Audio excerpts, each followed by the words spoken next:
This one comes from Allie. Short, simple question for both of you. In determining Christ is the one true God, how many others did you rule out? Well, first of all, there's not many others to choose from unless you want to take all these different pantheons.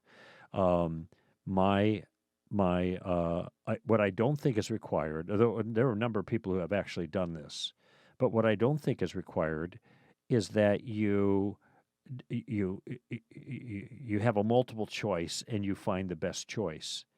I think what is required is that you look at the nature of reality and you ask what best explains the way the world actually is. So it's not so much individual deities as it is the worldviews that they represent. So take the Greek pantheon or the Roman pantheon. It's very clear when you look at these different options that these are finite creatures. These are people that are meant to control different kinds of things, okay? And so you've got Thor, the thunder god. Well, we happen to know their thunder is a result of something else. It's not the result of Thor. So a lot of these options, and whether it's Greek mythology or Roman mythology or ancient Near Eastern or Egyptian or Norse mythology, they are all finite gods that seem to be put in place to explain certain phenomena that we have other adequate explanations for. And limited gods. And limited and gods, physical. right. And in many cases, immoral gods when you look at the details.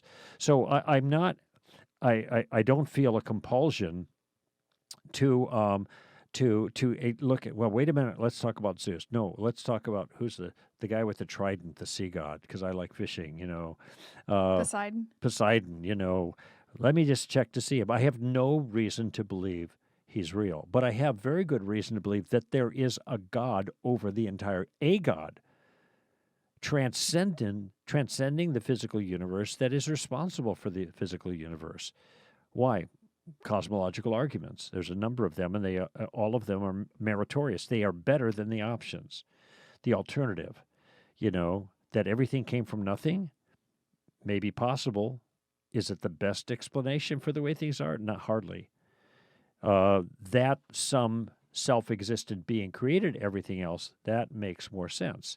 So now I'm stuck with I reason to a transcendent self-existent being. None of these other gods in the pantheons are anything like that. So they're not They're candidates. not in the running, yeah. They're not candidates. Okay, so so now we're talking about monotheism. Well, there are not too many monotheistic religions. There are three major ones: Christianity, Judaism, and Islam. And Christianity and Judaism are kin in a very vital way, in a way that Islam is not. So you really have two options. Now there are a couple of other monotheistic religions, but they're very small religions. Doesn't mean they're wrong, but that really trims down the options. And then I look at something like of Jesus of Nazareth, who claims to be this one, and we have historical records that are reliable about his life, and we can look at those records and see what he said and what he did.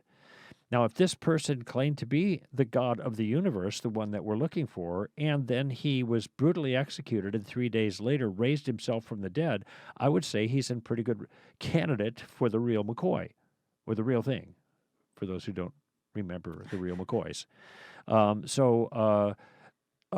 That's the way I'm reasoning. There is no reason whatsoever that I have to take every possible religion in the world and weigh it in the balance with Christianity when I have really good evidence for this. Now, here's a good parallel. Okay, so you have a crime that's committed. You have a dead body. Somebody, and the evidence is clear that it was foul means. So what best explains the dead body?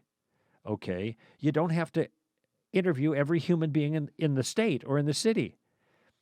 You look at the evidence that's there and find out which human beings match the evidence that's there. That's the smart way to do it. And the same thing applies here, which is kind of what I just described. So what I'm describing is not somehow self-serving or unusual. Well, you didn't look at every single religion. I had no reason to believe that.